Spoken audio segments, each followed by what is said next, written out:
Hey guys, today to show you how to troubleshoot intake valve problem. So what you see in front of you is it's a 351 Windsor and a 1966 Bronco. I was driving the other day and just barely cruising around, you know, and then all of a sudden I start hearing this tap tap tap tap tap tap tap tap. Well, it doesn't tap anymore. I revved it a few times pretty strong and the tapping went away, but I'm going to show you a couple different ways. I already kind of suspect I know what's wrong with this thing, but I'll show you how to go through a few simple tests and kind of determine like what's going on here, what's happening, because I feel like I'm losing a cylinder. I'm definitely losing power, and I definitely think it's in this bank right here, because but I'll show you why. I'm going to do an exhaust paper test, and then I'm going to do a compression test, and then a leak down test, but I already kind of suspect I know what's up, but I'll go through all the tests and I'll show you how I'm going to diagnose it here. But alright, I'm going to fire this thing up, and I'm going to go back behind the exhaust pipe and do the paper test. Alright. Okay, I'm not sure if you can hear me over this, but right now this is the actual good bank right here, and as you can see, you have the paper is steadily blowing out. It's not sucking the paper back in. This is actually the good bank, I suspect. Here's the bad bank. It's hard to see, but this is actually trying to suck my hand back in. Feel that? It's sucking my fingers back in. Yeah, I mean, you hear that? Good bank. Bad bank. So I definitely think there's something up. I mean, I think just sucking my hand back in. This one, nothing. Steady, constant out. Yeah, something seriously is going on here. And I suspect the exhaust valve. I'll show you why. Okay. If this was an intake valve or something else, I mean, when you have a cracked or leaking exhaust valve, that's when you have it will suck back in like that, because instead of drawing air from the intake, it's actually drawing it from the instead of actually drawing air from the intake when the exhaust valve has a crack in it, it's sucking it back up the exhaust. Also, another thing too is I have a vacuum gauge here. If this was leaking from the intake side, this needle will be flopping all over the place. So every time they hit the bad intake valve, it would be fluctuating. So that's why I don't think it's on the intake side. So I'm definitely leaning towards the exhaust side. So my next step is going to be to do a compression test to see if I can find the low cylinder.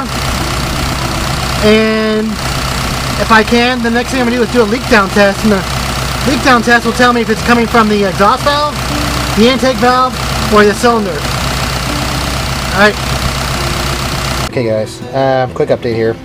So I took the spark plugs out, and I'm guessing that I think there's probably something going on in this last one,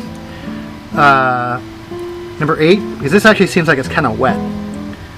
So that means that it's not combusting. But and this one has a lot of carbon on it, so not too sure. But I'm thinking the wet one is going to be the issue. But alright, on to the compression test.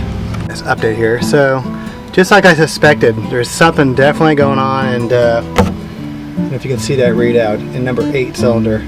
So as you can see, the hose goes back up into the these are Edelbrock East Street heads. So this thing basically has like no compression in number 8.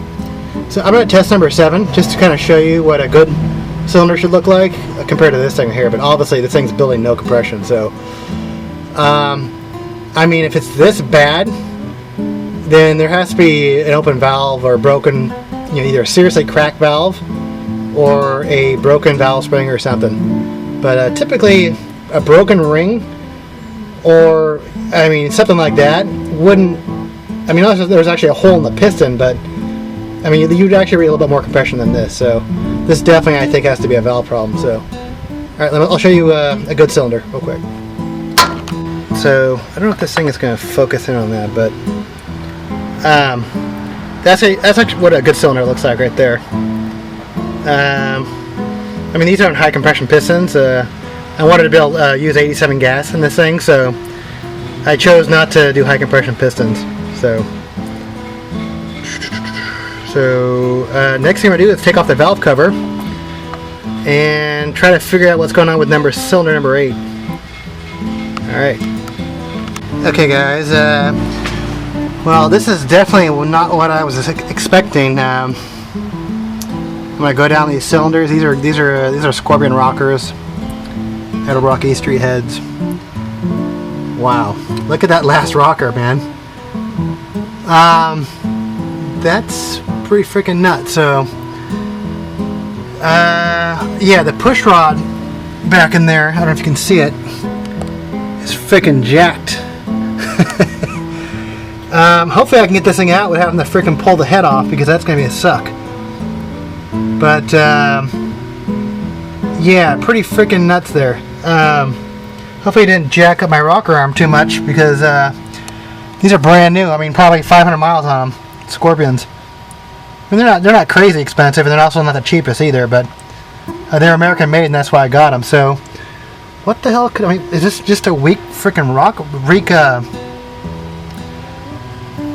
weak push rod? Who the fuck knows? But crazy. So I'm gonna take this rocker off right now, and I'm seriously hoping a piece of metal shards didn't go. I mean, probably they did. I mean, maybe the squeaking noise is actually a piece of metal that's stuck in the main bearing, the rear main bearing. That's, you know, if one of my other videos, if you ever watched that. I was trying to figure out where this noise was coming from. Yeah. Okay. So I'm gonna take this off, and I'll give you an update. Guys, take a look at that push rod. Thing is, I can see what the deal is too. Why it's doing that, and I'm kind of surprised. Hopefully you can see this, or zoom up. This is a good one here. So, see that grayness? That gray right here is actually metal. And you see that little ring? That little ring on the push rod? Well, the guide plate is actually cutting into the actual push rod. Wow. So these are actually stock push rods from a F4TE 351 roller engine. So these actually originally were from the roller cam. So maybe I need to get some hardened push rods, I guess. But these are the ones that actually Ford actually comes from Ford. Yeah, kind of freaking nuts. So yeah, obviously now I'm stressed because I'm not gonna take this thing on any stopping trips knowing this. So I mean, I'll drive around the street just here and there, but I mean, tonight I'm gonna have to order some new push rods, or you know, hardened push rods or whatever, because yeah, and good thing this wasn't this thing didn't get very damaged. I mean, there's a couple of nicks in it, but yeah, I can totally reuse this, so stoked on that. You know, it's not a total destruction, but now I need to get that push rod out, and hopefully it comes out in one piece. But I always keep an extra push rod, though, in case I'm on the trails or something, and something like this happens. So I always keep an extra push rod. So I'm going to take my extra push rod, have my spare box in the back, and throw it in there. But yeah, obviously this is not a long-term solution, because I mean, just about every single one of those rockers has like a little cut or groove in it. So I mean, that's just basically a ticking time bomb. So alright. So hopefully, well, at least I'm glad I know where it's at now. So hopefully, I'm gonna put the push rod back in and fire it up, and hopefully I get some compression here and get those push rods replaced with something better. So, alright, cool.